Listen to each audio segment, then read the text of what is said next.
Engineering Radio, to our show Pride and Ownership, the Love for the Job.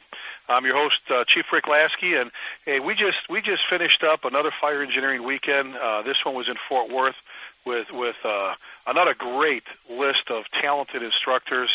I don't know how you don't make it to one of these things. I know money's an issue with some folks, but even if Bobby Halton split it up where you could pay for one day and show up on just that Saturday or just that Sunday.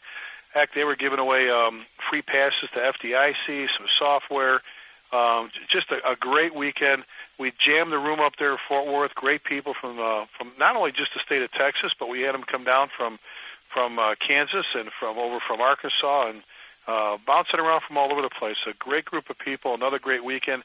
If you ever get asked to host one of those things, or you've got one coming to town, man, don't miss out on it. It's well worth.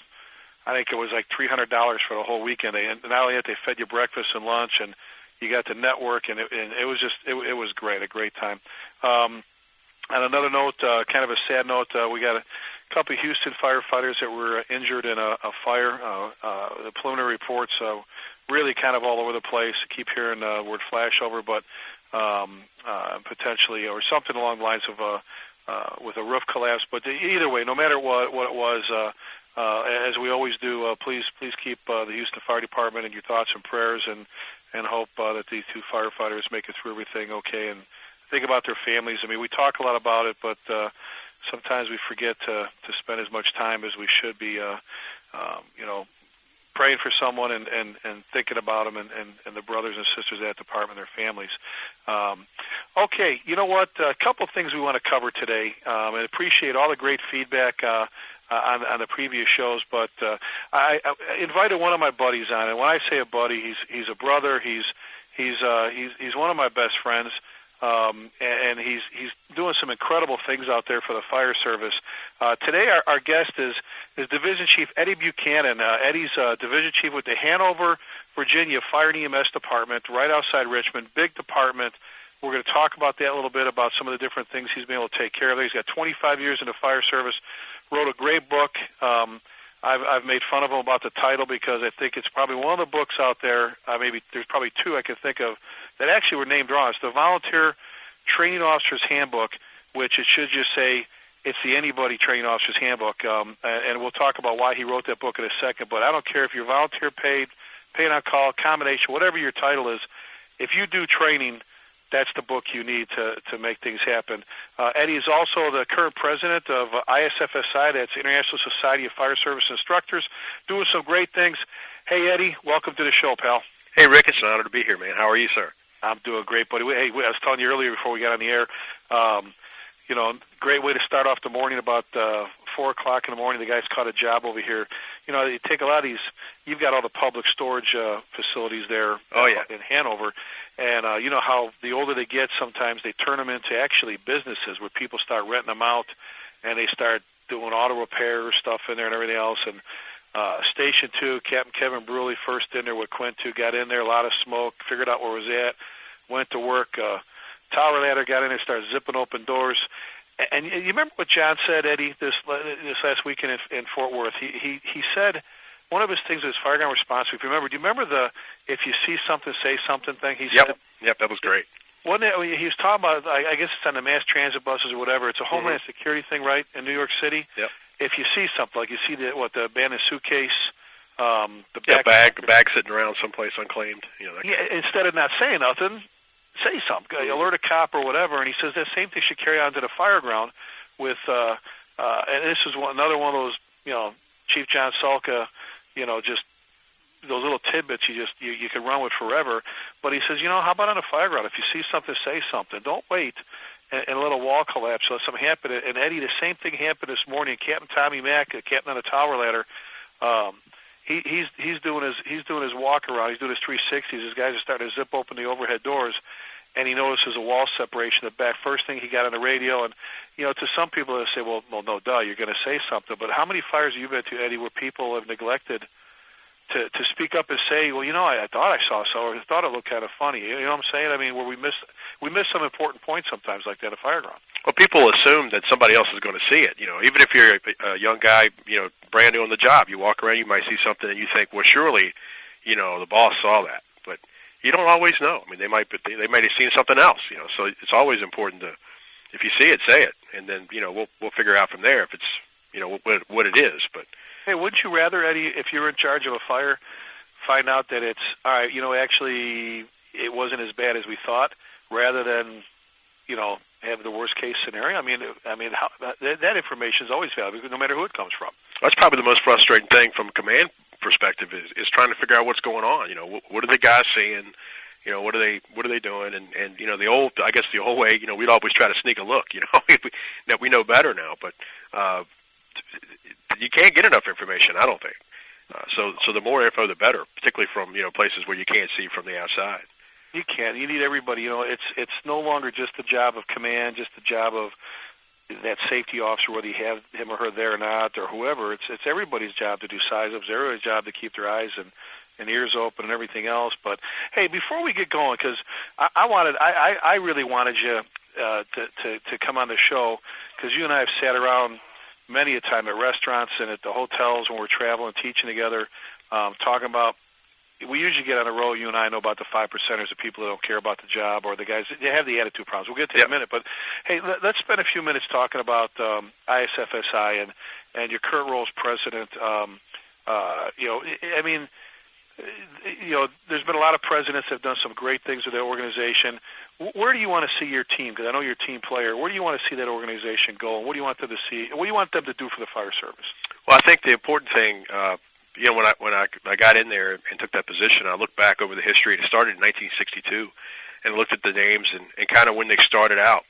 If you look at the way it began, it was a couple of instructors that got together that really cared about firefighter safety and doing the job better. And I think that still rings true today. I mean, that is our focus of what we're trying to do is to, try to look at what are the issues, particularly the line of duty deaths. And to me, I think that has a lot. That's a big challenge for us is to try to see how can we reduce these things, these injuries and these deaths through training and provide the resources and the tools and the networking that instructors need to be able to access that information. Because I've always believed that the instructor and the company officer are the two most influential and powerful people in the fire service. And getting the tools to those guys, whether it be at a formal training academy where your job is to train people every day, or you're a company officer where you're drilling with your guys on a daily basis, getting tools to those folks where it can make a difference, and making sure the information flows quickly, and developing instructors as into a craft, so that they get better as a teacher.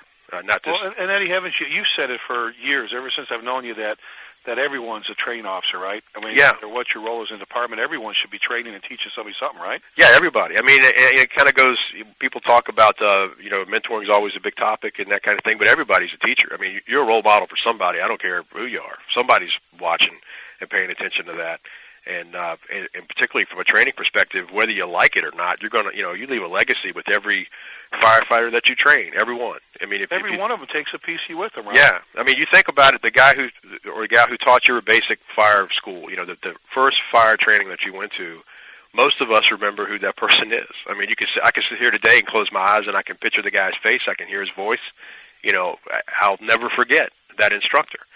And I don't think we pay enough attention to that and realize the importance of what we bring, as trainers to the fire service and to the future of the fire service. And it's not just a job; it's an adventure. Yeah, it's a lifestyle, man.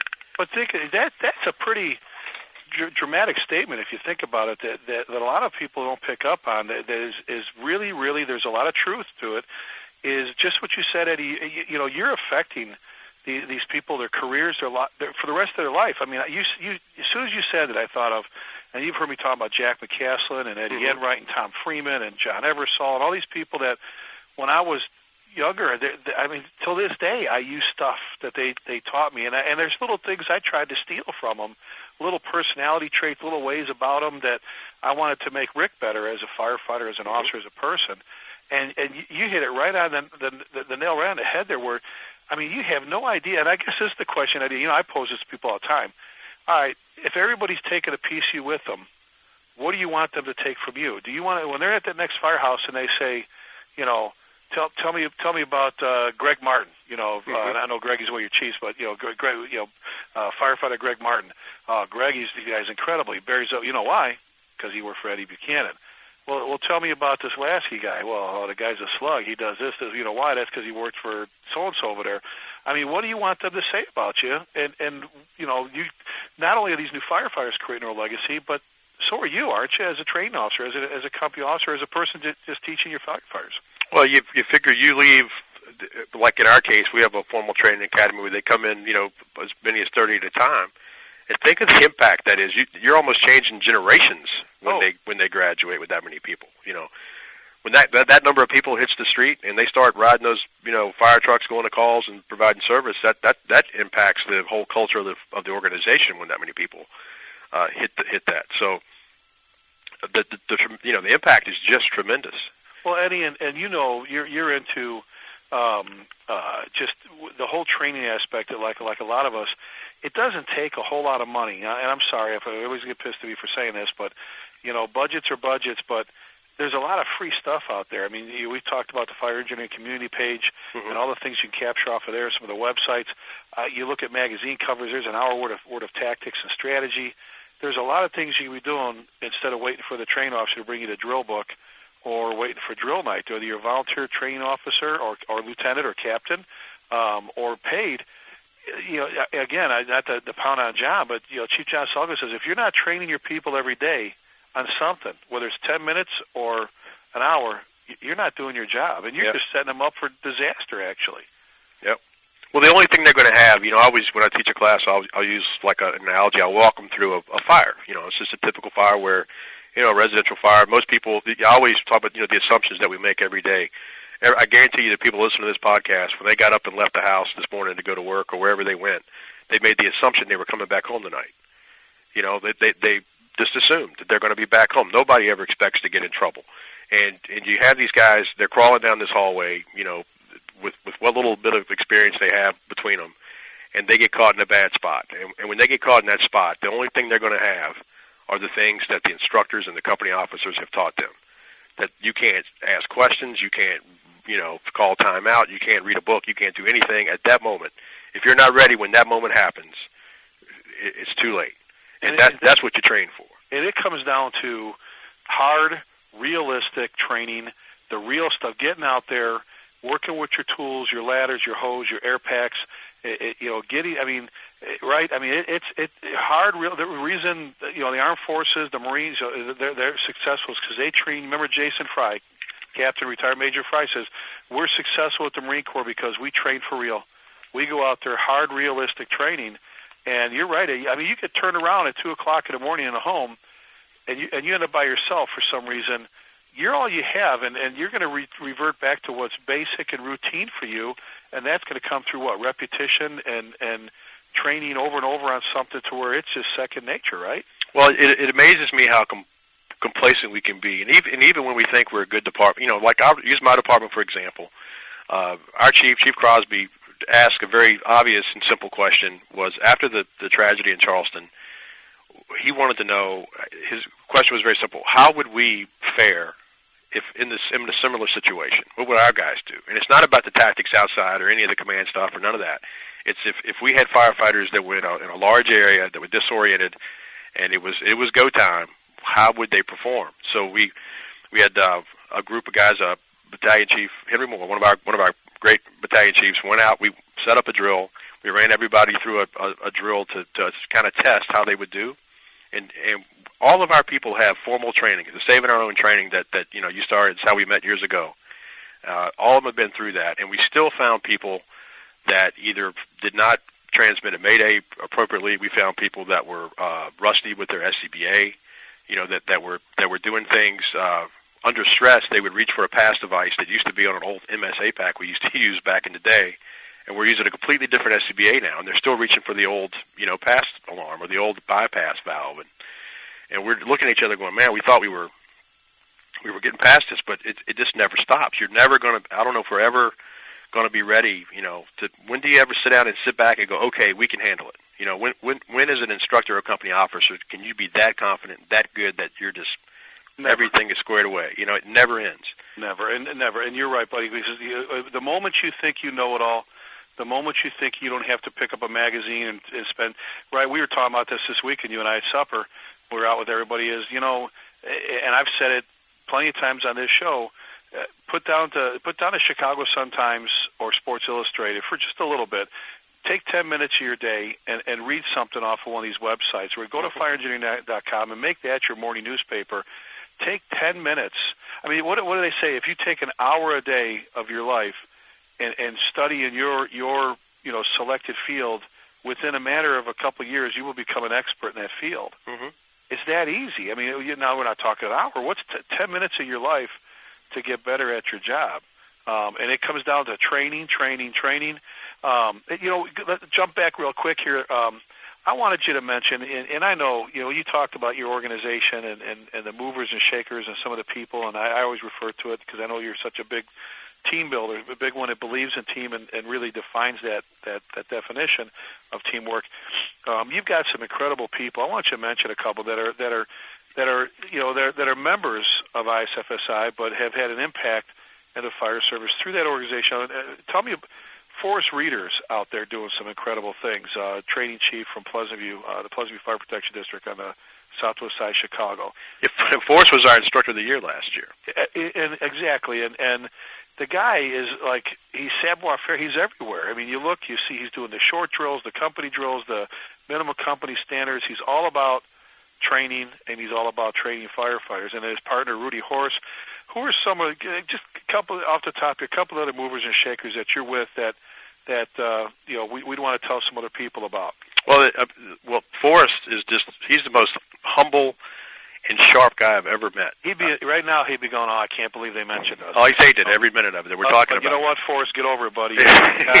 You're a brother, and you do a great job. So there it is, pal. Yeah, and he does all the drills. A lot of quick drills and things. Some of the other names that come to mind just off the top of my head. Chad Abel's been a really big asset. Chad is the president of the Indiana chapter, and he's been very instrumental in getting things moving and coordinating training efforts on the state level down there in Indiana. It's been a tremendous asset. Devin Wells is he actually serves on our board. Devin is out on the West Coast, and he's actually, the amount of work that this guy can accomplish.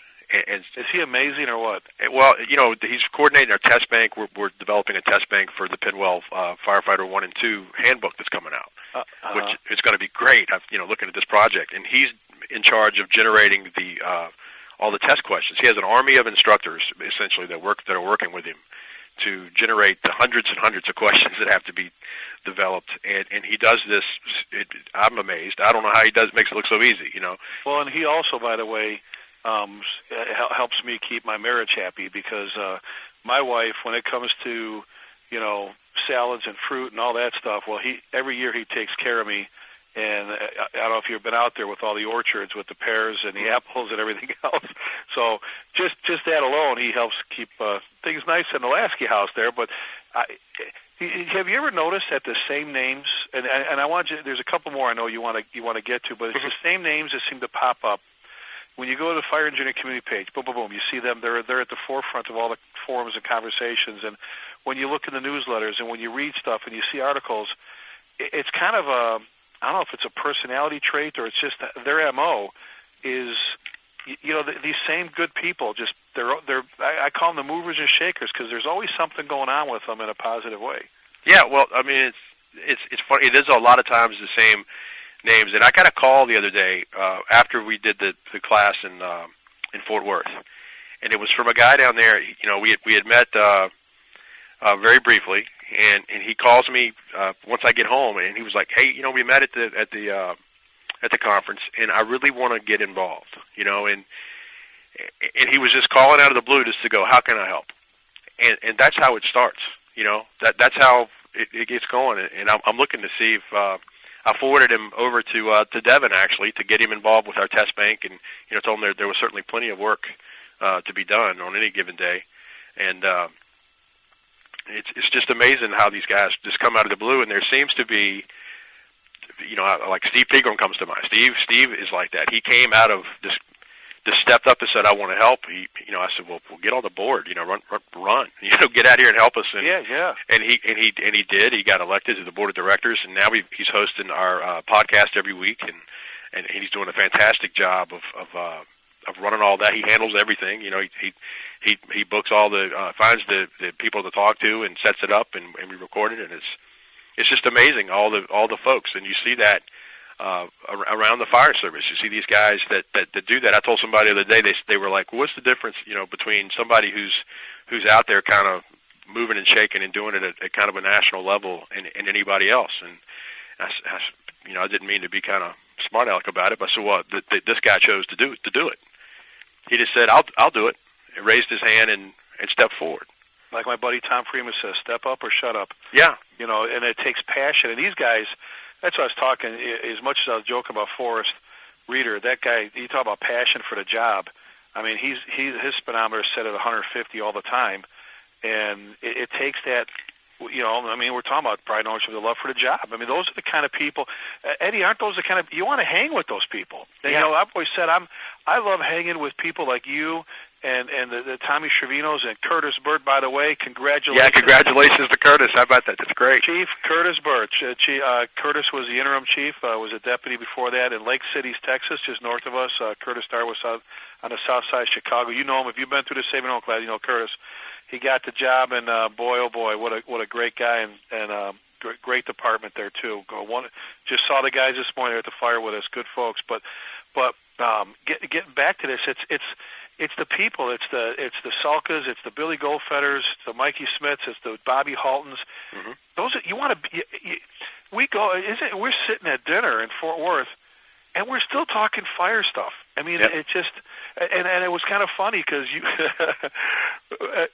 we get I get the page on the buff page about a high-rise fire about You're killing me with that one. In Fort Worth, and I look at John, and here's the 30 years in New York City, 30 years of Volley, battalion commander, 18th Battalion, got Eddie Buchanan, chief from Hanover, and we're sitting there going, "Are we going?" And Diane Feldman looked at you and goes, "You're not going nowhere. You're teaching next," because I know you want to go. And hear me, Salka and I, with the chief at Dallas, are running down the streets going to take pictures of a fire. I mean, call me a buff, a fan, a geek, whatever you want to call it. I love the job, and I love being around the guys that have the passion like that, Eddie. And that's the fun part about running with the group we run with. Well, the funny thing is I couldn't say anything to the class once I got up and started talking because I knew if I told them there was a high-rise fire down the street, we'd all be gone. It'd be a field trip. Yeah. That's the thing. You got to have one of those topics you can change to. Okay, next for our high-rise section, we're going to go about 4 blocks from here, 8 blocks from your watch. But what are some of the other resources? I mean, if somebody was every day there's new training officers out there. And I've said before, Eddie, if they're not a member of the International Society of Fire Service Instructors, just due to the networking and the benefit of doing that, they're missing the boat there. And don't wait for your department to pay it if they're not going to pay it. You need to pay for that one out of your own pocket. Yeah. But what else does that do for me? You talked about the networking. I mean, is there anything? Is it just this big conglomeration of here it is, you're a trained officer, we got everything for you, or what are some of the things you guys try? You're doing the radio show, right, on this, on fire engineering. Yep, Steve Pegram hosts The Voice. We used to do a magazine. It was called The Voice, and we tried to keep up with technology, and now it's a radio show, and we're having great luck with that. The big thing I would say that we just recently worked out with FDIC and fire engineering was a discount for our members to go to FDIC. Oh, really? Tell us about that. Well, we got a exclusive 10% discount on the registration for FDIC. Now, our dues are $75 a year. That's what it costs to be a member of the ISFSI. Pretty cheap. Yeah, and if you look at what it costs to go to the FDIC, it's you're going to spend $500 at least, depending on if you do the hot training and all that kind of thing in registration. So that's going to save you $50 right off off the bat, just to save just by being a member of the organization. So hey, more Ike and Jonesy's, your money or whatever, wherever you're going. Well, that really means a lot because that shows, Bobby Halton and Diane have been so great to work with us, and we really share that common vision of improving firefighter safety through training and getting the folks where they're training on the right stuff and talking about values and what it means to be a firefighter and these types of things. And that just shows, it's one thing to talk about, us helping and being a part of the solution. It's a whole other thing to put your money where your mouth is, so to speak, and actually step up and do something. So, and they're helping you bring the instructors, if you will, back to Fire Department Instructors Conference. And, it's still, 28,000 something people last year. It's I don't know how they pulled off a ton of people. Hey, one more thing before we move on here. Mm-hmm. What do you think about this whole Firefighter 1 and 2 book that Penwell's coming out with, Fire Engineering's coming? Is this thing freaking awesome or what? I love it. I absolutely love it, because when you look at, going through it, and we're going through it line by line on test questions and things like I was talking about, and you've got the best of the fire service talking about these topics. So, like, for example, I loved your first chapter, the orientation and history of the fire service, and the first thing you come to is your chapter, and who better to write that than you? And like looking at ladders, like Champo from up in New York has done the ladders chapter, and these are the guys that when you go to FDIC and you go to the hands-on training, these are the guys that are teaching the classes. These are the practitioners that do it every day more than most, and that's who's written the book. So the book is extremely practical. That would be the thing that strikes me the most about it. It is very practical. People that know that particular part of the field, really. They're the experts in that. Like Champo, for example, is the ladders man. He does the ladders class. It's all ladders. He's the expert when it comes to that kind of thing, and that's who's written that chapter. So you get just the best possible, perspective on laddering and what are the best techniques and tactics to use. And I just think it's fantastic. I wish I had it when I was, out at the training academy. It would have been great. Oh man, I am so excited about this thing when it finally comes out. I put the little thing in there in the chapter where they have to sign their name. Yep. And it's like if you're one of us, if you're going to be a brother or sister, you're going to take care of this job and each other and all those different things. It's just, I'm so excited about it. Glenn Corbett and the folks at Penwell that have pulled that together have done some great stuff. Hey, we're visiting with Eddie Buchanan. Eddie's division chief with the Hanover, Virginia Fire and EMS fire service, their fire department. Pretty good sized department. Author of the Volunteer Trained Officers Handbook. Eddie, how big is Hanover, real quick, before we move on to your department? We are 500 square miles. We have 163 employees. About 100 of those guys are in operations. We have 300 active volunteers, doing about 18,000 calls a year. Man, I'm telling you, and if you're looking at how to figure out how to pull off all the training for all those people, get with Eddie, and he can point you in the right direction, because he's helped a lot of people with that. Hanover's got a great group, got a great chief, some great guys there. I love that department, and the folks. There's definitely a lot of good things going on there. Hey, let's talk about something here. You and I we get well. Let's just say it like it is. We get pissed off really easy when we see people that don't care about the job, that don't love the job or treat each other. They're just there collecting a paycheck or whatever it is. And we often refer to those. I don't know if this was a Brunoism or from Tom Brennan, Chief Tommy Brennan, the 5%ers.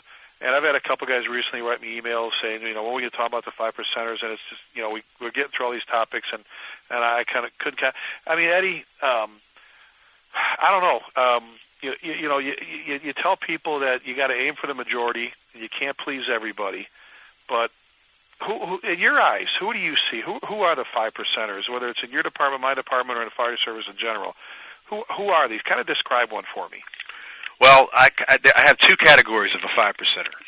There's the early version. There's guys who are there and they maybe they used to love the job. Like when they first came on, they loved it like we do, and then things go on, things happen in the organization, and life happens and that sort of thing, and occasionally some of them will be treated unfairly, and sometimes that's they really have been treated unfairly. Sometimes it may be a perception of being treated unfairly, but they get this taste or whatever happens to them where they start to kind of feel alienated towards the organization, and they just kind of start to They lose their passion a little bit for coming to work every day, and they start to think about, well, I've got this other gig I'm doing, this other thing, this other job I'm doing that it starts to kind of become the priority, and next thing you know, they're more worried about their part-time thing than they are the what's going on at the fire station, and that's one group, where they're still, they might be kind of disgruntled, but they're still there.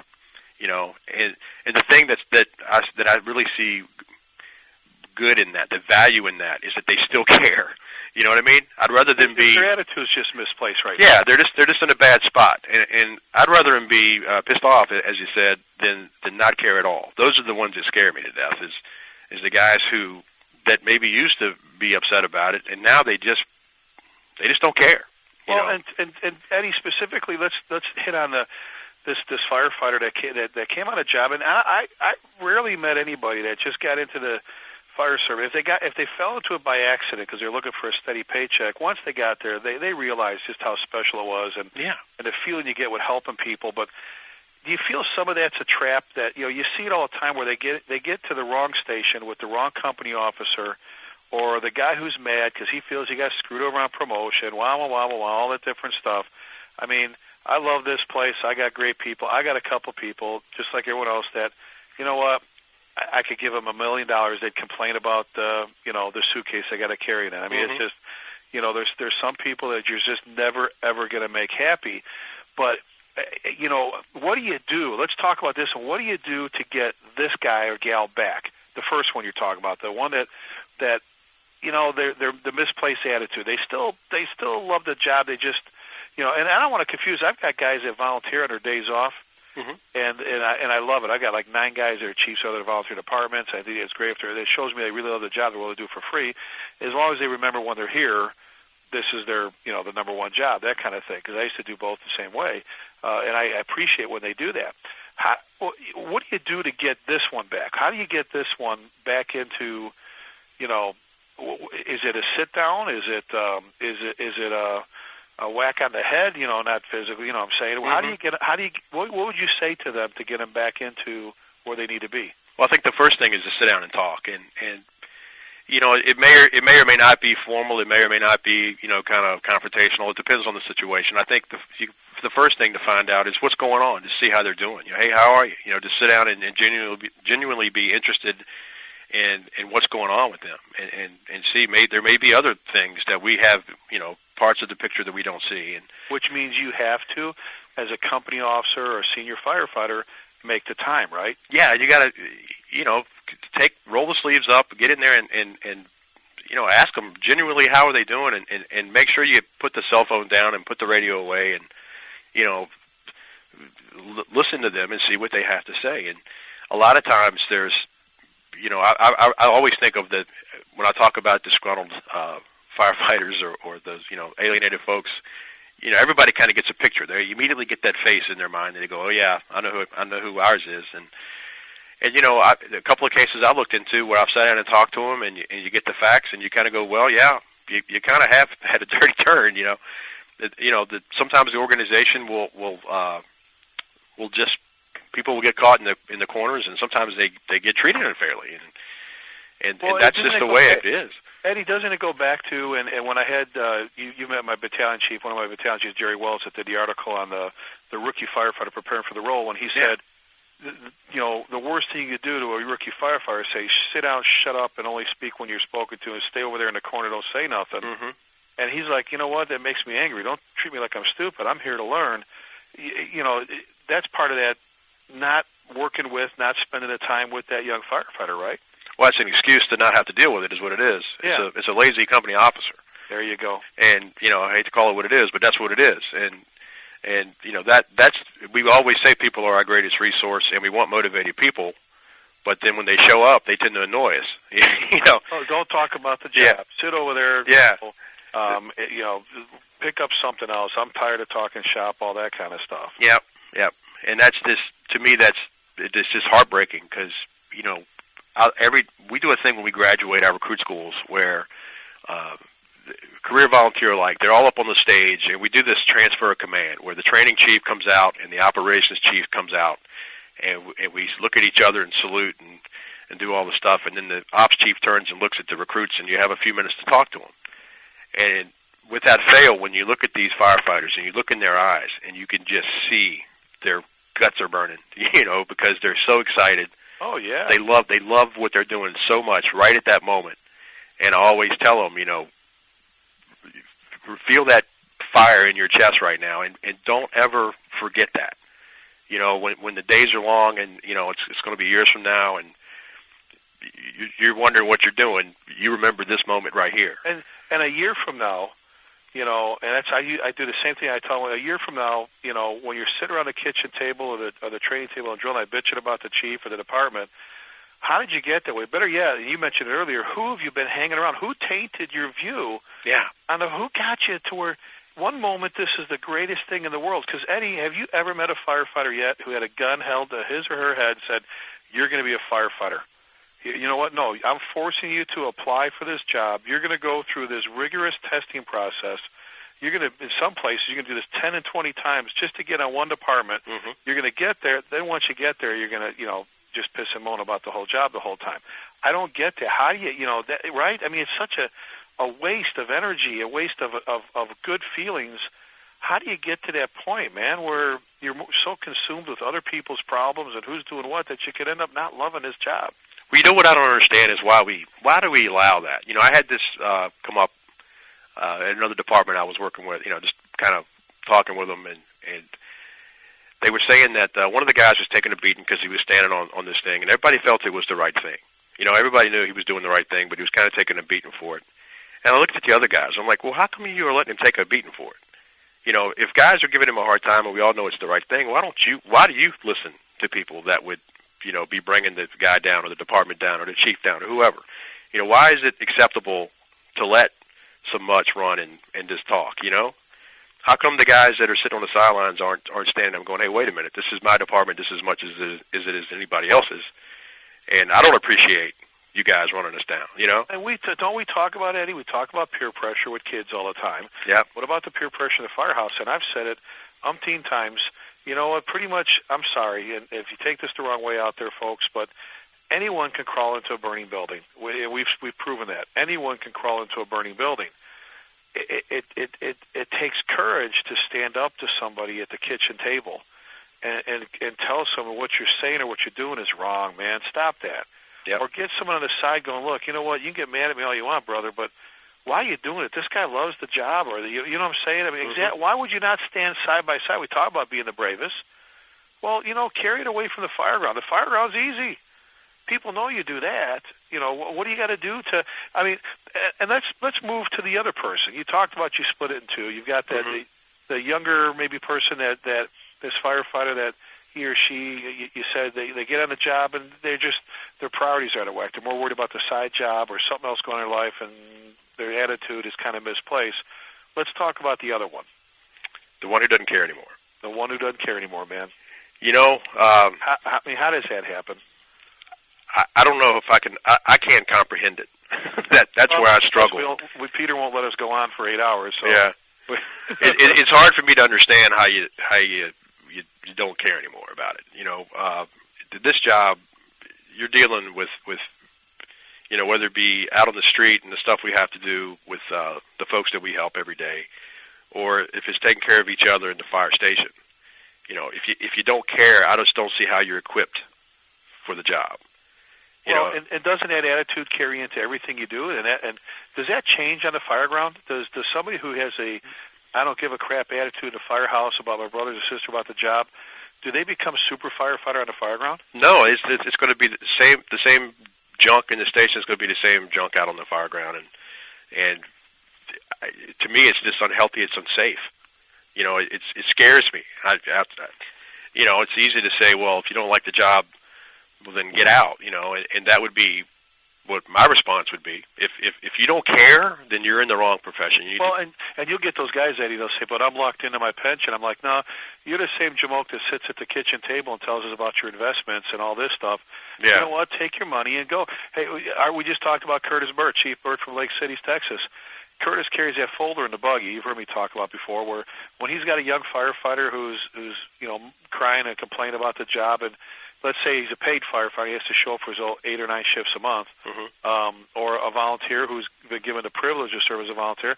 But, you know, when he gets to that point, he goes out to the buggy, he comes back in, he opens up that folder. Inside that folder, there's all these pieces of paper he spreads on the table, and they're applications to like, you know, to Subway, Whataburger, all that stuff, all great places of business. But he's like, look, if you don't want to be a firefighter anymore, fill one of these out. They could use someone good. Put me down as a rev. I'll drive you there. Yep. You know, if you don't want to be a firefighter, if you don't want to do this, then leave. There's the door. Get out, man. You're making everybody else miserable. You know, I mean, and I've asked guys, Eddie, I've said, what am I doing wrong as fire chief? Why, and I'm sure you've had that talk with some of your guys. What am I doing that is making you so miserable here? Why do you hate coming to work here? Mm-hmm. All right, is it because you feel you got screwed over on your promotion? Well, if you're running a valid promotional process, that should be a problem. Maybe you didn't study hard enough, or maybe it just wasn't in the cards. Maybe that guy was maybe a little bit smarter than you. I don't know. I gave up trying to figure it out a long time ago. But at what point do you just go, you know, I mean, I guess the good part, Eddie, is when we're talking about the 5%ers is it's only 5%. Yeah, that's what I was just sitting there thinking. You know, at least these guys, if anything, these guys are very rare. And, you know, they usually eventually will take care of themselves. You know, something will come along. And well, and Jack McCaslin, my mentor, he used to say, sometimes, you know, you don't want to give up on people, is what he would say. Yeah. You don't want to ever give up on people. Sometimes, though, you have to take a little break. And he says he sent him off to the land of the clay people. He goes, you know that station you got? Mm-hmm. And I said, the land of the clay people? He goes, yeah, you send them over there. They sit, prop them up at the kitchen table, they'll have their cigarette in their hand, or a cup of coffee, the newspaper. You know, you come back the next shift day, where they at? They're sitting there with their cigarette in their hand, the newspaper. They try to fit a 7-letter word into a 5-letter space. They don't know if their gear's on the rig. They don't even know if they're helmet. If you put your coat on, it'd be Tommy Boy, fat guy in a little coat because it doesn't fit them. They just don't care. The land of misfit toys. The land of misfit toys. And again, now, everyone is fixable. I really, truly believe that. Yeah. But part of it, don't you believe it's a choice they have to make, though, too? It is. My 7-year-old son, he tells my daughter all the time, you're not the boss of me. And, you know, he couldn't be more true. At the end of the day, it's your decision. Nobody tells you what to do. I mean, we choose to comply and follow the rules, but you're the boss. And you know, you're accountable for yourself. And the more we start to realize that, I think the more we are in control of what happens to us. You know. Well, every morning you get up, you choose the kind of day you're going to have. Yeah. I mean, anger, happiness, sadness are all emotions that come and go out of your day, but your attitude is the only one thing in life you have absolute control over, right? Yeah. And you remember we were doing a class out to pay. There was a good guy, good officer from a department here in the Metroplex in Texas that at the end asked, how come the conference, Fire Engineering Weekend, wasn't better attended? And with 250 people there with the room packed, why wasn't it 1,000? Which I agree. Yeah. And you heard me explain how Chief Halton, I mean, Diane, they marketed this. We went over. I went with Bobby. He went to the chiefs, the state chiefs, and you know, this and that and so on. And what are these chiefs going to do? And you know what? I always beat up on chiefs because they're usually at fault for a lot of this stuff because they're the leader of the department. Sorry, you're the boss. Do your job. But there's also that responsibility in a company officer. I mean, that was my question: is how many computers do you have in your firehouses? How often do you go to the website? You know, I can only beat up a chief for so long until I say, okay, what are you doing to get the training for you and your guys? You know, and this was a good young captain, good guy. And he kind of goes, well, I know. And it's just one of these where it's a choice you make. And I see so many guys, Eddie, get caught up. I'll never forget the email I get, and I know you get a ton of them with what you're doing. I got one, Eddie, a while back from a guy in another state who said, you know, I 25 years in the fire service. I'm a lieutenant and our union president. I never thought of myself as a mutt. You know, I'm the union chief. I support labor. Mm-hmm. I support volunteers. Everybody's a firefighter to me. And he said, but you know, about halfway through your class, I really got pissed at you. I was angry. And he said, about an hour after getting angry with you, I realized the reason I was mad at you is because you were talking about me. I had become the problem. My fight, my problem with our administration, my whole mission. I was the one making people miserable in a firehouse. And he talked about how he's going to fix it. And once in a while, Eddie, I think you're going to get those guys. They're going to all of a sudden wake up and go, what's happened to me? You know, it's I used to love this job, you know, and it takes, like you said before, somebody rolling up their sleeves and say, how'd you get this way, you know? Yeah. But I've been there. I've been that guy. I've woken up from a trance and went, whoa, what am I doing here? You know, how did I get to be this guy? I thought I was the D guy, not that guy. You know, how did that happen? It will creep up on you. Well, and I've told you and I have had coffee over before. I mean, I went through that bad time where I was working for the ultimate mutts of all mutts. I worked for a boss at a part-time gig at a university who talked to me about integrity and ended up having none himself. And that kind of thing. And then I worked for a chief who was, if you look at the fire service dictionary, you look up the word mutt, you'll see his picture right there. And it drove me down so much that I was like, I about had it. And Tom Freeman, he's the one that got into me, and I've mentioned it several times on his show about it. He goes, I never took you for a weakling. You're a big guy. You're weak. He goes, there's not a firefighter he knows that will let somebody break into their home. I've mentioned it several times on the show, and steal from them, let alone if their family was there, that you wouldn't want that person, arrested, shot, drug around, whatever, but yet you let somebody reach into your heart some month and steal your passion from you. And it is sad when you see the guys that you were talking about, the ones that just you just can't come to grips with why they hate the job so much. Some of them, Eddie, some of them have to go away, right? There's a handful that just need to move on down the road. Yeah. Right? I mean, go ahead and buy the fishing boat or the golf clubs or whatever, and just, this job isn't for everybody, is it? No, and I know, guys, it's hard. I've been in the same deal where I had a boss that was just like, good Lord, will this ever pass? And and the thing to remember that chiefs don't like to hear this, but chiefs come and go. It's about every 5 or 7 years, and they'll go. They'll go on their way. They'll do something else. I'm here 8 years, so I guess I need to be moving on. No. I think the guys in Louisville will go, hey, whoa, wait a minute. No. But the thing that's always there every day is the patch that's on your left shoulder. That patch is there every day, and you and the guys and gals on your crew are there every day, and that's what you're loyal to. You're loyal to the department. It doesn't have to be the knucklehead who might be up there at the particular moment. Well, and any chief realizes that it's his team. It's the men and women that work for him, with him, or with her alongside. It's your staff. It's everybody that makes you a success or not. Yeah. And if you want to talk trash about them, because there's some 5%ers in the chief ranks. There are 5%ers in every rank. The whole mutt thing, if you're a mutt, doesn't mean you're just a chief. We have mutts that carry all different badges in the fire service. Oh, yeah. But, somewhere, you got to get to a point where you go, okay. And here's another thing, Eddie, jumping back on what you said about, is this ever going to go away? Is this ever going to end? That's also where I've been able to regroup, and we've talked about this before as well, is I've tried to use those bad times as learning tools and those little gold nuggets. There's some great colleges out there doing some great things, but I've never seen a class yet that will give you the life's lesson you're going to get working for an ass chief, a company officer that doesn't care about their people, working with a mutt firefighter, for a bad city manager. I'm blessed. I had my boss on this show. He's great. A great mayor like I've got. You know what I'm saying? Mm-hmm. All those bad times, if you're willing, right? Aren't those? You wish you could put them in a book. That you're not going to get that in a classroom. Yeah. Well, I look back and I think on that dark period when I was in this situation, and I wouldn't. While it was horrible, while we were doing that, looking back on it, man, I wouldn't trade that. That taught me so much. It might be what not to do, but you're learning. It may not come into play.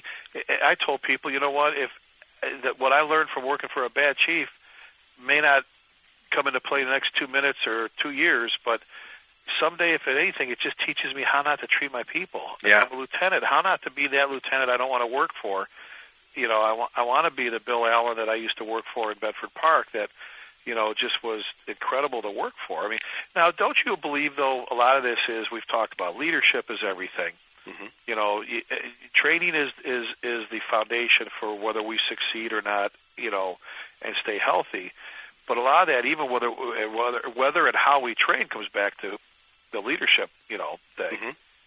Talk about this environment. What kind of environment do you need in a firehouse, at your volley place or at your pay place, to not allow the enablers to let someone come in with that bad attitude? What, if you're sitting there, if somebody said, Chief Buchanan, Eddie, I got this guy, he's just, wearing you out, just this bad. What do you give him the advice right now? What do you tell him? I would say, it's your company, it's your shift, it's your department, and you don't have to allow those attitudes to exist. I think of one of our go-to lieutenants here. His name is Mike Lambert. He's solid as a rock. He may not be everybody's best friend, but when you come on that shift that you're going to get the job done. The guys know they're going to operate safe, and I know when I'm in a fire and I hear that shift coming around the corner, I'm happy to see him. And he's like that. You can measure attitude. To me, people say, well, it can't be measured. How do you manage it and all that? I disagree. I think when somebody shows up and they start running something down, or they start to have a negative impact on the shift, it's everybody's responsibility, but it's certainly the company officer to take them aside and go, look, that I appreciate that, I understand it, but we're not gonna tolerate that here. We're here to do this. We're here to do this. We're here to do it because we love it.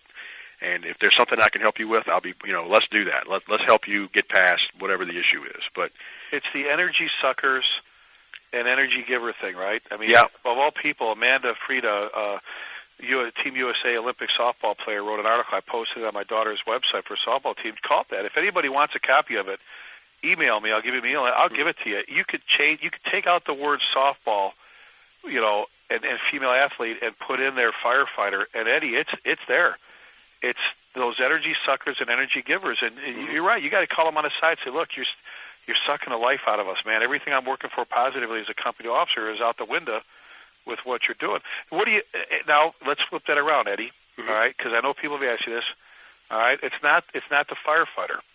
It's the company officer. The company officer, battalion chief, or I won't say. We beat up on chiefs. Let's talk about what if it's there's four of us as firefighters and it's our company officer. I mean, it's hard to go sit down with the captain unless you want to be waxing a lot of stuff, and say your attitude sucks. How do you stay healthy? It's funny. Have you ever noticed how the guys cut their eyes at each other? When something, it's the greatest telltale sign. Like you see a company, you sit down and talk to the lieutenant, and I'll be looking at the other guys, and I'll notice them cutting their eyes at each other. I'm like, okay, there's more to this story. Yeah. And it's the same thing. Those company officers come and go too. Particularly the barn. I'll call him a barn boss. It's the senior firefighter, the one that may not carry the formal authority, but the guys and gals look to when when a lieutenant does something stupid, they all look to this guy to see what to do. It's that person. It's the same thing. You guys know what right and wrong is. Do you need your company officer to get up and go tell you to train? If he wants to sit in there, or she wants to sit in there and play, solitaire all day, well, that's fine. Okay. If that's what they're going to do, let them do that. It's not going to stop me from personally being ready to go. I'm going to go out and drill on my SCBA if anybody tells me to do it or not. I'm going to pull it out of the truck and just, mess with it. Get out and train a little bit.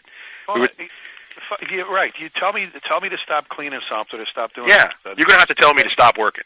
And I'm not going to, and I'm going to disobey that order. I'm afraid, probably. You know what I mean? It's nobody has to tell you to go out and train and do the right thing. I'd like to be in that appeal process. He disobeyed. Yeah. I told him to stop cleaning. What? I told him to stop. He said stop training. What? You got to be kidding me. Yeah. Get out of here. Come back here when you've got a real complaint, Lieutenant. I mean, there are, right? I mean, there's some of those guys, but you're right, Eddie. It's the same thing when you tell people you worry about the things you fix, not the things you can't. Yep. You can't fix the chief of the company officer. The best thing you can fix, the first thing you fix is yourself. How's your attitude? What are you doing? How are you working? Get a buddy on the shift, just together, and when they're holed up in their office, go out there and be doing stuff. Hey, come on the other side of the rig. Let me show you this. I mean, I'm telling you, you and I have both worked for them. I don't want to say their names out loud here, but there's a couple of people I work for that I went, oh my God. I mean, we don't do anything. Yeah. And it shows when we get to the fire. It shows when we get to the accident or the EMS call. I mean, I don't know. It can be even worse than that. It might be the company officer. It might be the whole shift. You might be the new guy showing up at a shift that just is clueless. But don't let that stop you. If they want to give you a hard time for going out and drilling on your stuff, then that's okay. Sooner or later somebody's going to get it. One of those other guys is going to go. That's exactly right. And Eddie, what's going to happen when that person who's frustrated, right? It's like you ever see a department, Eddie, when you go teach somewhere, and they're like so upset with their chief, and they're just bottomed out and frustrated and everything else, and then that chief moves on, gets a new golf membership or wherever they go, and they get a new chief in that comes in, and it's like, I think you almost have to send those guys to the EAP because the Employee Assistance Program, because they're having so much fun now. Yeah. And it's like you almost have to say, okay, hold back, wait, and it goes back to what you and I said earlier. All right, now you're at a point where, you see, I had to put up with all that crap. Now look at what we're going to do, and it's just like it's like you're catapulted, like 10 stories through the air to get. It's incredible. Once the troops get kind of fired up and get going, it's all I can do. I know with our guys, our companies do a fantastic job of this stuff, and it's all I can do to try to stay out of their way. I'm like, hey, go, man. I mean, they've always got new ideas. They're always wanting to do stuff. We're getting them out to train, and we really focused hard on making sure the training is it's not this judgmental stuff. I'm not going to call them out there unless I got something good for them and something that they could take. Let it be hands-on kind of stuff. And it's just phenomenal to watch an organization once that fire starts. And you get that passion going, and it's all you can do to just grin and ride along. I mean, it's fantastic. It makes the day go by quicker, doesn't it? Yeah. I mean, you could be cleaning grease off the floor, and it's like, what? It's lunchtime? You're kidding me? Or what? We're going out to do this, or we got? It's just, I mean, there's nothing worse than just being locked on cell block H. You can't wait to get out of the firehouse, running out the door. I know we all have personal lives, but again, to get to a point where you hate this job or you don't love this job, and if it's not fixable, right, Eddie? I mean, it's time for it's just like, dude, get out. I mean, I'm sorry. We've tried. You've made a choice to not like this. You've made a choice to be miserable. You made a choice to try and bring other people down, to bring everybody else down into your darkness. You know what? Sometimes you just got to say, either just go sit in the corner or get the hell out of the firehouse, Mm-hmm. Hate giving up on people. Once in a while, there's a couple that just need to move on, but I used to call it my 2.5 percenters. I said I never quite have 5. Yeah. And then I went through a little episode, and Bruno came up to me and says, "You found your other 2.5." But even that, I mean, 5% may even be exaggerated in some departments. But I think a lot of guys, Eddie, they're into this. They want things done instantly. We're into this instant. I call it the Sanka Fire Service. They want something instant coffee. Internet's all the different stuff. Sometimes it takes a while to fix things. It takes a while to fix some leadership traits and some attitudes, and all you can do is we don't transfer problems, but I know. Do you look at your shifts? And I mean, obviously you try to balance these people, move around some of your energy givers, and hopefully they infuse that to some of the other shifts. Don't you do that? Yeah, we look at that pretty close as to what attitudes are and that kind of thing, and we're really in a good spot. We spent some time, several years, working on that. And now it's hard to find anybody that wants to transfer, because everybody's they're really gelled as shifts, and they're really become family. And we don't have we have our 5%ers, and they're dispersed widely enough, that we isolate that. We try to put them with a really go-getting lieutenant, and make sure that company officer's there to keep them up, keep them moving. Well, and I mean, you're hoping that that all works through, but I mean, we don't want to be transferring people just to transfer them, but and sometimes it's the other way around too, Ricky. Sometimes you got to really go get a crew to kind of keep the lieutenant on his toes. You know what I mean? It goes both ways, but yeah, and you certainly don't want to transfer problems, but you look at the balance. I mean, and I was just going to hit on something that you said a little bit earlier about digging in and taking care of business, and you just threw things around a little bit. I loved you brought up the point that sometimes it's the crew. It's the crew you got to send in there to take care of the officer. And you see before in the past where you've had a lieutenant or a captain that is struggling, and you put the right crew with him or her. Maybe he didn't have or she didn't have the support before that, or couldn't put their fingers on the controls the right way. And now they get this group that comes in and kind of, all of a sudden they're moving and shaking and doing things and taking care of business like they should be. And it's just, I don't know. I don't think you're ever going to find, the end all cure all. I think it comes down to, if you could pick sum it up with three different words or 3 different statements about, how we can deal with 5%ers to close this out, what would it be? Well, I would think, as we were just saying, you don't want to write people off. Right. And I can think of cases where we've just changed. We've moved a person who was known as a 5%er to an officer with a different leadership style, and they flourished. So it may be, there's always different sides of the story. You want to get in there and see. But I guess almost the second point is you have to address it. Bad attitudes are not something that can go unchecked, and it has to be addressed. If you're a company officer, you got to deal with it. If you're a firefighter, deal with it. If there's somebody sitting next to you in the jump seat and they're running it down, why in the world are you letting that happen? You don't. If your officer will address it or not. Courage is saying something. Is standing up for what you know is right. And we love our fire service, so you have to engage it. And I would, third, I would say. For just dealing with the 5%ers is gut check. Every day when you get up, look in the mirror and where are you? Well, that gut check, would that be actually recognizing that you have a problem? It's like the person that's an alcoholic or has a dependency problem that refuses to admit they have a problem. Sometimes some of the people out there, they think, Eddie, that they're just fine and it's everybody else that's wrong. And they're the ones that have the right attitude, and they should be pissed off and all that, or angry, or whatever the deal is. The gut check is just like you said it. Am I the problem? Am I the source? Am I making people miserable in the firehouse? Yeah, is there something I'm doing? Is it because you don't realize it? It's almost like when you listen to a tape of yourself. From doing these shows, when you listen to a tape of yourself, you sound so different than you think you do. You're just to hear your own voice outside of your own head is pretty. Disorienting sometimes. Hey, ask your guys, how am I doing? Yeah. How am I? Am I doing all right? Like I said, I've said before, am I making you miserable? Why you hate coming to work here? Or is there a problem? Or what? Sometimes the root of the problems are going to be nothing associated with the fire department.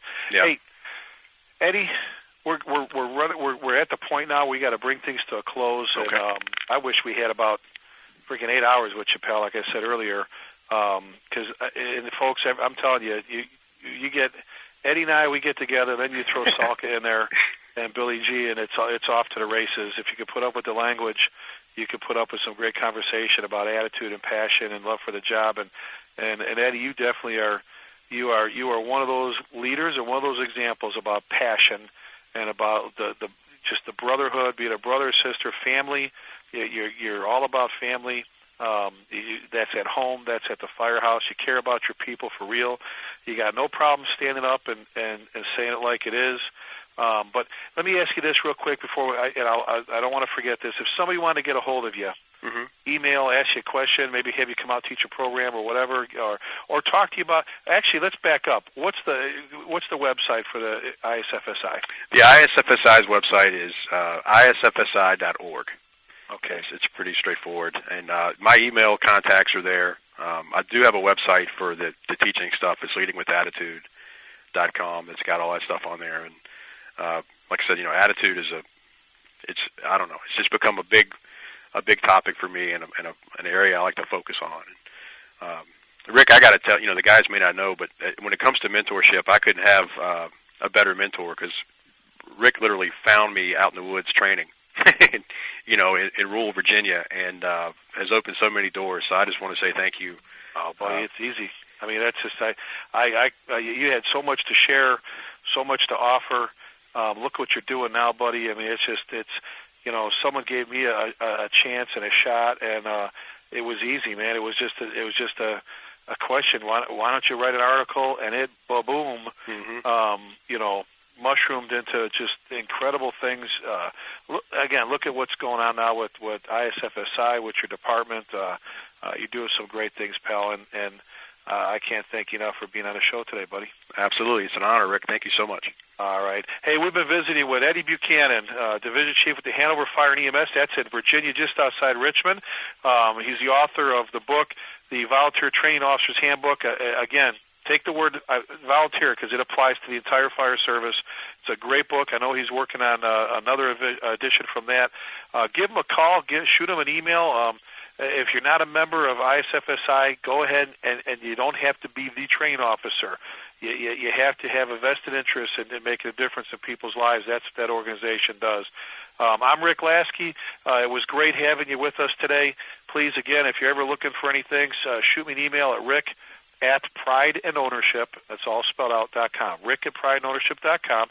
Another great day, another great guest, true brother. staying, keep the passion going, keep looking out for each other, do the right thing, put your seatbelts on, put your face piece on, look after each other, take care of each other, have that love for the job, and as always, be safe.